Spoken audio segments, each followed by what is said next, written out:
Then we have some exclusion from cost of inventories also, and they are nothing but if there is any abnormal wastage, there is storage cost unless those are necessary in the production process prior to a further using stage. So if there are any administrative cost overheads, if there are any selling costs, then they have to be excluded from the cost of inventories. So this is basically ICDS 2. Very pertinent parts have been covered here. Now, what is the reporting requirement? Clause 13 and clause 14 of your tax audit report. They specify the reporting requirements, and also clause 35 of form 3CD are very relevant. So clause 13 is really universal. You have to report for every ICDS what is the exact difference between your books and between the ICDS that you are following, between the computation that you are following, and the difference that is being followed in because of ICDS. So clause 13 has to be kept in mind and has to be used very judiciously. And yes, it has to be rightly shown there. Now, what is the disclosure that is required basically for ICDS 2 that you have to compulsorily show? The accounting policies adopted in measuring inventories, including the cost formally used, that has to be shown. Again, if there is standard costing that has been used as a measurement of cost, details of such inventories and a confirmation of the fact that standard cost approximates the actual cost. So this has to be also confirmed in your tax audit report. The next disclosure is total carrying amount of inventories and its classification appropriate to a person. So these are two disclosures that are pertinent when we say ICDS 2, and they have to be reported in your tax audit report. Now let us go to ICDS 4, that is revenue recognition. Now what basically this ICDS says?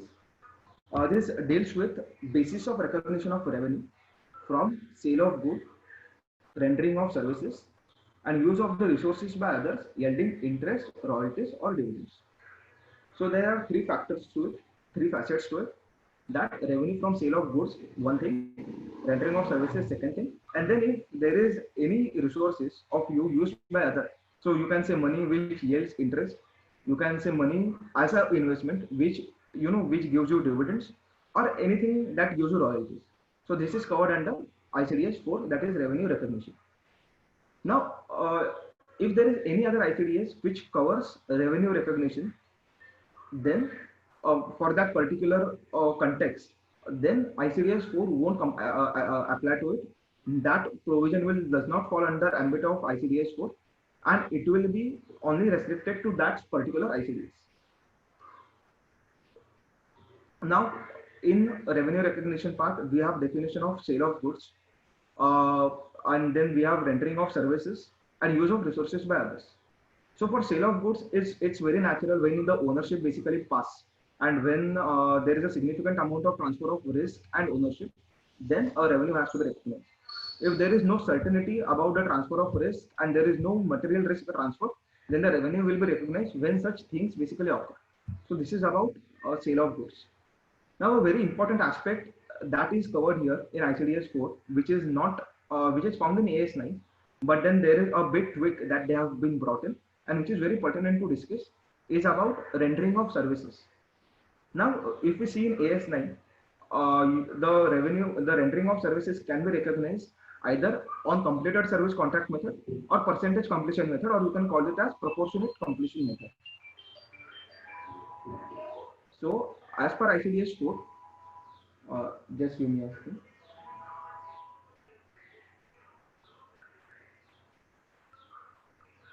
Yeah, sorry for the disturbance. So as per ICDS 4, now there is only percentage completion method that has to be always followed. So that is very necessary. There is no completed service contract method that can be followed. So you have to now calculate your revenue as per the percentage of completion. Now there is a leeway that has been given that if service contract is not more than 90 days duration, then completed service contract method can be used. So if your service contract is below 90 days, then you can use completed service contract method. That is a leeway. But for every other situation, you have to use percentage completion method only. Likewise, if you remember the AS on construction contract, where you calculate as per percentage completion method. So that's the same principle that has to be used here. Again, there is also a thing that is mentioned that for service including indeterminate number of acts over a specific period of time, which is really you cannot count that. So it's something that is continuous random variable, if you remember statistics. Then SLM basis can be used. So that is a second leeway that is being given. But the principal focus will remain on percentage completion method only. That is very important part to remember. Now, insurance sector, AS9 excludes insurance sector completely from its ambit, but ICDS is silent over the same. So there is no clarity whether ICDS 4 will include insurance or it won't include insurance when we compare it to AS9. Then we come to the third part, that is dividends, interest, and royalties. Now, dividends are recognized in accordance with the provisions of the Act in this ICDS. However, AS9 says that they are recognized when owner's payment is established. When the certainty that owner will get dividend, that time your AS9 allows you to recognize that dividend. However, as per ICDS 4, the provisions of the Act have to be taken in consideration, and likewise your revenue has to be disclosed. Then about interest. So interest on refund or duty or sales, it has to be recognized as income in the year of receipt. If in AS9 or in other interest of ICDS 4, it has been said that any interest that is being received, it has to be always recognized on the concept of accrual. So if the interest pertinent to 1st January to 31st March is received somewhere in 30th April, you have to recognize it in the previous year as your interest portion for the month of January to March, and it has nothing to do with your April income. However, ICDS now states that if there is a interest on refund duty or cess, and if it is being received, suppose in June 2020, for the year pertaining to 1819, then you have to recognize it in June 2020 only, because that time it has been received. So this is a clear distinction, and this is a bit of clarity that has been given. Elsewise also we would always include interest on refund as and when it was received. But now there is a clarity over this issue also. Now for royalties, as per the agreement, you have to include your royalties. However, if on the substance of the transaction, it is more appropriate to recognize it on some other basis, then yes, you can recognize it on some other basis. But the principal focus will always remain on the agreement that you have made. But again, there is a departure from AS9, and it says that if there is a substance that you find that there can be any other method that can be really used to recognize that royalty, then yes, revenue recognition can be done on some other basis which is more appropriate. Now about the postponement of revenue. So if there is any uncertainty regarding the receipt of revenue, then AS9 would always allow for any kind of income. So it can be from sale of goods or entering of services or interest, dividend, or royalties, that you can postpone your revenue until there is any certainty. However, for ICDS 4, you can only postpone the revenue only for escalation of prices and export incentives. Otherwise than that, there is no any factor or there is no any principle for which you can postpone your revenue. So this is all about ICDS 4, the brief points that I have discussed that we need to consider while we are conducting our tax audit. Now, what are the disclosures that are mandated? So in a transaction involving sale of goods, total amount not recognized as revenue during the previous year due to lack of reasonably certainty of its ultimate collection along with the nature of uncertainty. Then the amount of revenue from service transactions recognized as revenue during the previous year. Now, as this is a very pertinent amendment, the disclosures pertaining to the service transactions are really more. Next, you will also find the disclosure, the method used to determine the stage of completion of service transaction in progress.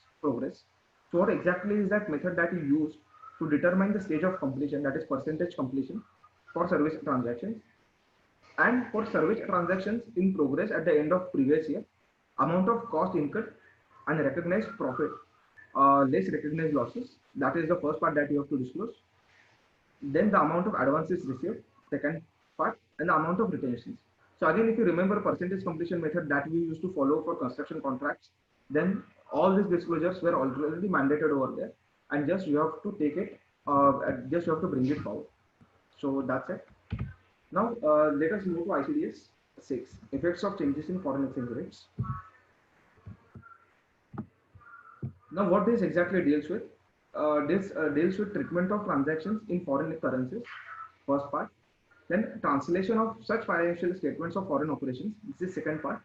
And treatment of foreign currency transactions in the nature of forward currency. This is the third part. Now here we need to understand what exactly the initial recognition says. So foreign currency shall be recorded on initial recognition by applying the exchange rate as on the date of the transaction. So as on the date of the transaction, what is the currency rate? At that currency rate, the transaction has to be recorded. However, average rate can be used for multiple transactions over a period, but then there has to be no much fluctuations. If there are a lot of fluctuations like dollar rate today is 60 and tomorrow it is 70, then you cannot use that average rate. You cannot leverage that. What you have to do is you have to consider a particular transaction, and on that day itself, what exactly was the currency rate that has to be considered. Now, what is the conversion at last day of the previous year? So foreign currency monetary items. So what are the monetary items? Something like of debtors, creditors that are considered as monetary items. Then it has to be converted at the closing rate. And if there is no accuracy and there is no certainty of receipt of that amount to you in near future, then you can just estimate what exactly the amount that you are going to receive, and that amount you can convert it and then you can show it in your books. So suppose you have $100 to receivable, but there are some restrictions or there are some possibilities that you won't get 100, but you get only 50. Then disclose only $50. Don't disclose whole $100 in your books of accounts after converting it as on the date of conversion on the last date. Now, non-monetary items, something like land, buildings, etc., they shall be converted at exchange rate at the date of transaction. Now, if such assets are carried at NRV for some reason, then the date when such value of NRV was determined, the rate or the exchange rate on that day has to be taken for translating these transactions into the reporting currency. Now, what are the key points in this? The term foreign operation cover only a branch by whatever name called in ICDS 6, and in AS 11 it includes subsidiary, associate, JV or branch. However, here there is only branch that is being covered. Subsidiary, associate and JV find no place in ICDS 6. Now it has omitted the words integral foreign operation and non-integral foreign operation. So this is a major amendment that has been made. So financial statements of an integral foreign operation of a person are to be translated as per AS 9 as if the transactions of the foreign operation had been those of the person himself. This is all about the integral foreign operation part. In case of non-integral foreign operations, asset and liabilities are to be translated at closing rate, and income and expenses are translated at actual rates or at an average rate if it approximates the actual rate, and the resulting exchanges difference are accumulated in foreign currency translation reserve that we call as FCTR. So basically that is being used in AS 11.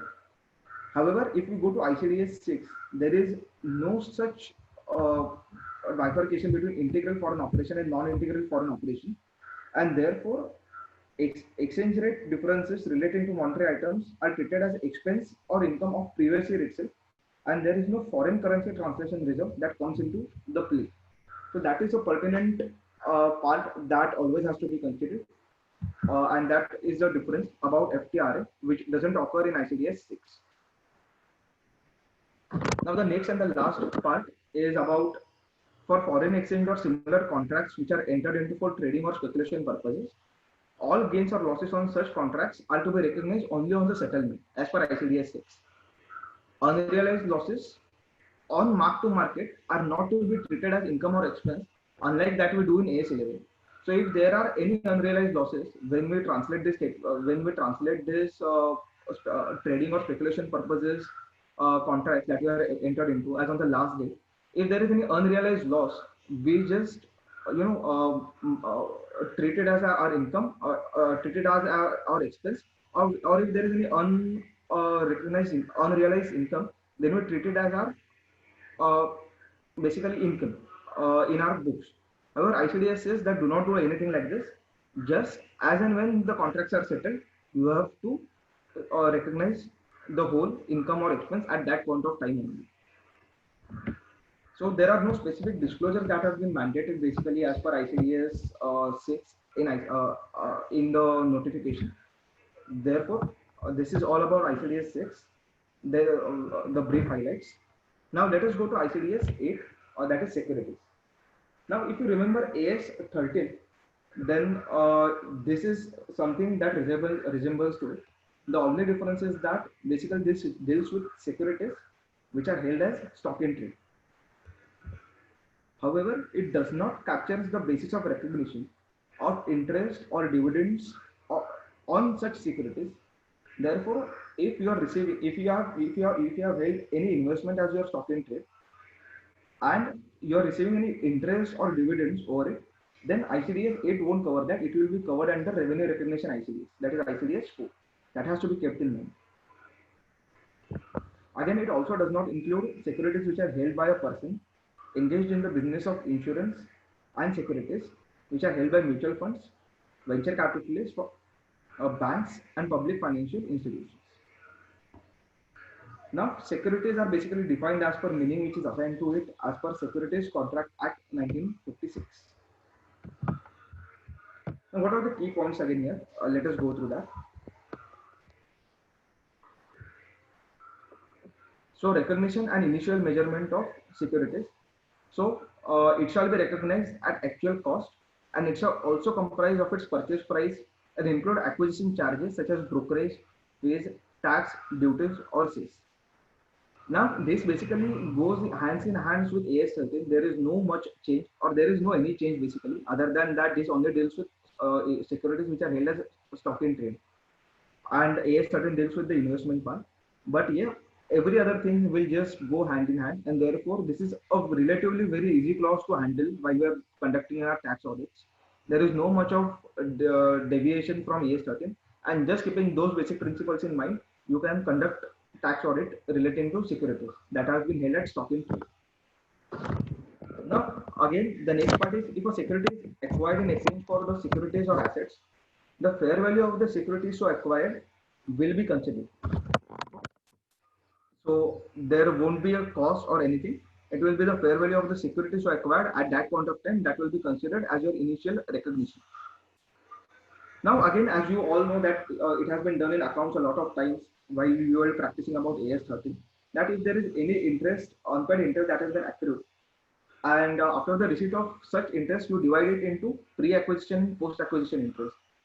So suppose you buy a security on 30th April, and then you get some interest basically on 30th June.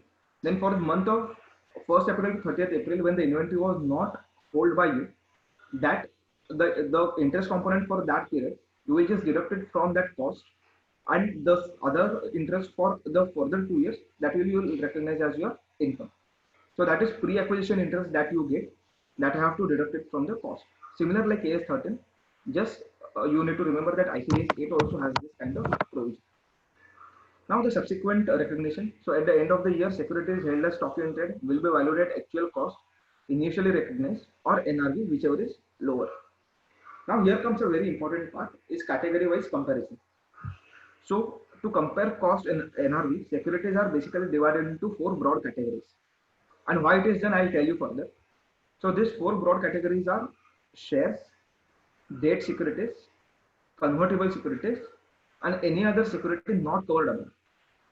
So what exactly is being done here? There is a table on the further slide. I just visit you through that. But before that, if there is a security which is not listed on a recognized stock exchange, just remember you have to value the same at cost.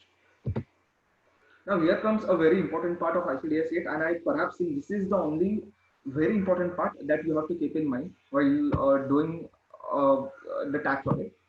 Now, when we say that you have to calculate your closing at cost or NRV, whichever is lower, but it has to be a category-wise analysis and not a single share analysis. So now I just annotate it, and yeah. So about, see, the cost here is 1200, the NRV is 750. Now what is lower of cost and NRV? 750. Likewise, I have calculated the lower of cost or NRV for all these columns, and the total is 3300.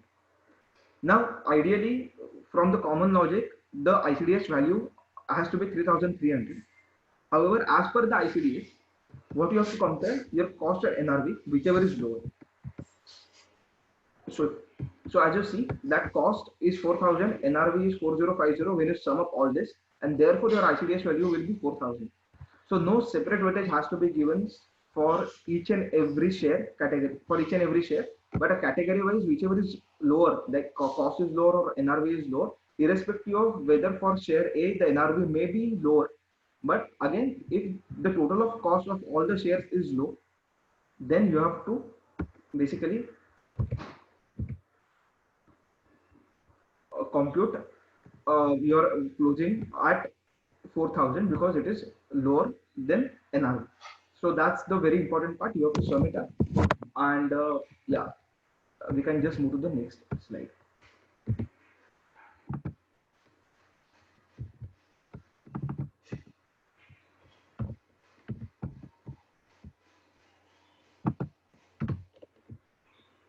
Yeah. Now coming to the last part, that is ICDS 10. It is about provisions, contingent liabilities, and contingent assets. Now the ICDS applies and deals with provisions, contingent assets, and liabilities, except those which are resulting from financial instruments or executory contracts arising in insurance business from contracts with the policyholders or which are covered by other ICDs. So these three exceptions have been provided at very first, and every other provision or contingent assets or liabilities except this are covered under ICDS 10. Now again, if you think of depreciation or you think of impairment of assets or if you think of provision for doubtful debts, is basically a provision per se. But again, the ICDS, this ICDS basically doesn't deals with these concepts for recognition of provisions under ICDS 10. So that has to be also kept in mind. Now here, what are basically the key points for recognition of provision? So as per ICDS, provision is to be recognized when outflow of resources to settle the obligation is reasonably certain. Now highlight the word reasonably certain, because unlike AS 29, when it allows you to recognize a provision when there is a probable outflow of the resources. So there is a huge difference between what is probable outflow of the resources and what is reasonably certain resources. So keep in mind that as per ICDS 10, if your outflow is reasonably certain, that is a whole subjective issue, but still it has a very high certainty when you compare it with probable outflow of resources. Therefore, when it's reasonably certain, then and only then you have to recognize the provisions. The next part is that no provision should be recognized for costs that need to be incurred to operate in the future. So if there are any costs that are required to be operated, that are required to operate in future and it doesn't resemble with any past transactions, then there has to be no provision that has to be recognized. The next part is measurement of the provision shall be the best estimate of the expenditure required to settle the present obligation, and the same shall not be discounted to the present value. Very important that there is an estimate that we make for a future payment that we need to make, but then it has not to be reduced to present value. Suppose there can be an estimated payment that you have to make in the next December, and you are finalizing your books of accounts for the month of March, and yeah, it qualifies to be provision. Then do not apply the FM concept here and say that the payment is a future one, and therefore at the current point of time, what I'll do is I will apply my present value. So don't do it. The amount has to be recognized as in what exactly we need to pay. So no present value has to be considered. Just it has to be the base estimate. Now there is also a concept for reviewing of the provision that we have done. So provision shall be reviewed at the end of the each previous year and it be adjusted to reflect the current base estimate. So the base estimate is a very pertinent part of the whole process that we are speaking of. And therefore review of the provision is very essential. The next part is that while reviewing the provision, if you feel that it is no longer reasonably certain that an outflow of resources embodying economic benefit will be required to settle the obligation, then the provision will be reversed. So if you feel that now there is nothing that we have to expend on part of this expenditure that I have been recognized as a provision, because now there is no such liability exists and there won't be any certain payment, then just reverse that provision. Don't keep it as it is. So that's the important part that this para is trying to say. Now, where this provision has to be used, a very obvious part, but yeah, it has to be given in black and white for us to follow it, and so there won't be any litigation for it. A provision has to be used for expenditures for which it was recognized. So basically, if there is a provision for a salary that you have made, then you have to use it only for the purpose of that salary for which the provision has been made, and it cannot be used for any other expenses. So very important part again it is. Now again, just about the contingent assets and contingent liabilities. So there are no basically any any separate recognition that has to be made in the concept in context of contingent assets and contingent liabilities. What all this ICDS reflects is basically mainly on recognition of provision. Now here there are quite a few disclosures that you have to make. So a brief description of the nature of the obligation. Then what is exactly the carrying amount at the beginning and end of the previous year? Then the additional provisions made during the previous year, including increases to existing provisions, amounts used, that is incurred and charged against the provision during the previous year, and unused amounts reversed during the previous year. And the last one is the amount of any expected reimbursement, setting the amount of any asset that has been recognized for that expected reimbursement. So while you go through ICDS or one-on-one, then you will understand that what exactly disclosures that we have to make after following the whole ICDS. Now this is about contingent assets. So disclosures are required to be made for each class of asset and related income if any. So a brief description of the nature of the asset and related income has to be made. Then the carrying amount of asset at the beginning and end of the previous year, and the additional amount of asset and related income recognized during the year, including increases to assets and related income already recognized, and amount of asset and related income reversed during the previous year.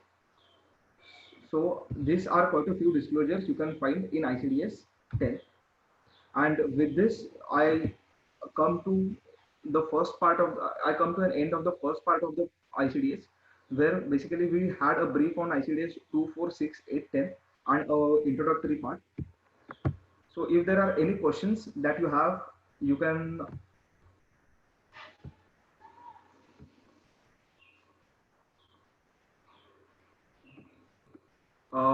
just ask me in the chat, or else I would just request Bhunesh bhai to continue with the further part of the presentation. That all the preceding judicial precedent will have no value. So Delhi High Court said, "Bhai, you are a delegated legislation. Your validity is in the question mark, and you are ruling out the precedents laid down by the courts." So in that case, that aspect was also struck down. So say for example, even I am not able to imagine that situation, the situation where ICDS is creating, or a situation where a new kind of income is to be taxed, which is not being governed by any, our income tax act. In that case, ICDS will hold no valid ground. Even in that case, ICDS will hold no valid ground, because that is the judgment of Delhi High Court, and that judgment is not further challenged in Supreme Court, because after that judgment they immediately brought the amendments, right? So this was with regard to the ICDS 1 to 10. Odd number of ICDS discussed by Anup, even number of ICDS discussed by me. Sorry मैंने उल्टा बोल दिया. अब इसके अंदर अपने को क्या देखना है? What are the disclosures required in tax audit report? I will just take 2 minutes because it's not much of that point to be discussed. In clause number 13, subclause D and E, if owing to, means what it is written, I will first read and I will explain. Clause number D, which is appearing on your screen, whether any adjustment is required to be made to P&L for complying with the provisions of ICDS. Means what you have accounted and what should be accounted in the manner of ICDS. If there is a change and the adjustment is required to be made, the answer should be yes. If no adjustment is required, the answer will be here no. And if answer is yes, then clause E is to be filled. What amount you will fill in the ICDS part of this clause? If the adjustment leads to increase in profit, then you will fill this column. If it leads to decrease in profit, you will mention here. And net effect we have to mention. And if there is any change then accordingly it is to be taxed. अगर खर्चा increase करना है ICDS के हिसाब से तो मेरा profit decrease हो जाएगा, और कोई इनकम बढ़ानी है तो मेरा प्रॉफिट इंक्रीज हो जाएगा. नेट नेट क्या होगा, whatever adjustment you are doing in your computation will be disclosed here in your tax audit report. And considering the artificial intelligence level the department is working, you are receiving notices or an automatic adjustment notice under section 143(1) clause A that the figures mentioned in the TAR is so and so, and the figures you have computed in your income tax returns are so and so, not matching, you are adjusting your income. No doubt we can file appeal against that 143(1) order, because it's also an order. You all are aware of that. Under section 246 you can appeal a intimation also, because it's an order. And what disclosures in tax audit report have to be made? Whatever disclosure slides we discussed, Anup discussed, which I discussed in my presentation, all those disclosures have to be made in this part. If I can take you to one tax audit report I have just curated for you, this is kind of disclosure we are required to make here. Clause 13, subclause F, with regard to ICDS 1, we have put all the disclosure accounting policies के लिए general inventories हो गया, fixed asset हो गया, जो है.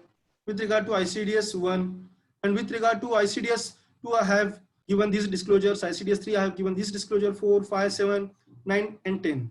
So these are the disclosures which are required to be given. So that was with regard to ICDS and disclosure.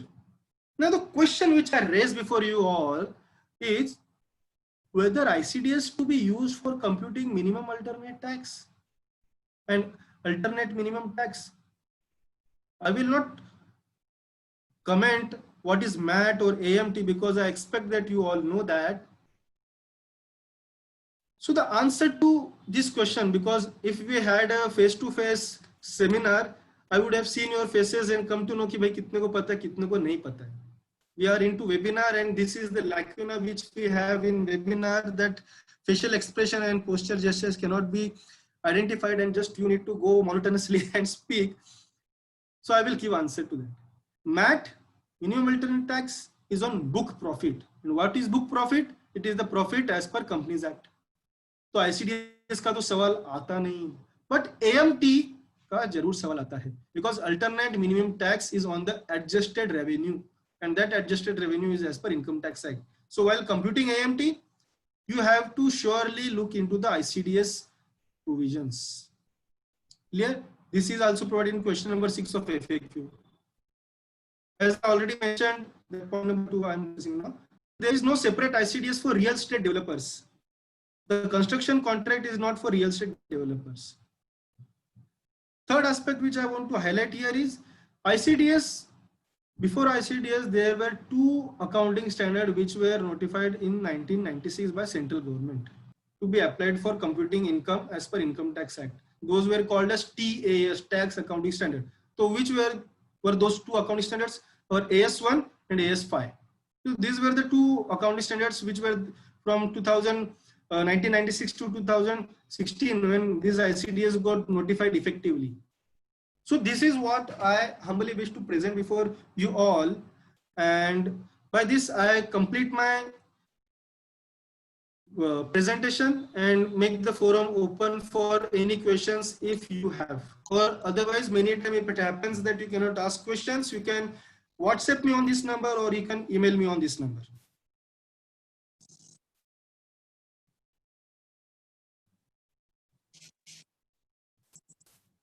Thank you so much, Bhuvanesh sir. I think this webinar will be fruitful and helpful to all the students and members while conducting the tax audits. And I would like to give the special thanks to Honorable CA Anup Shah sir, CA Bhuvanesh Kankani sir, for your valuable guidance on ICDS and your valuable support and time for this webinar.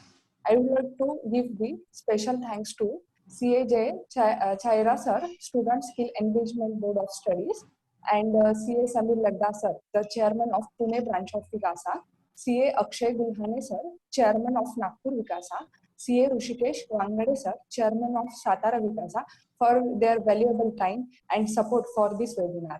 I also would like to thank you to all the students and members who joined this webinar, because this webinar would not be completed without support of me. Thank you so much. So we are concluding the, thank you so much.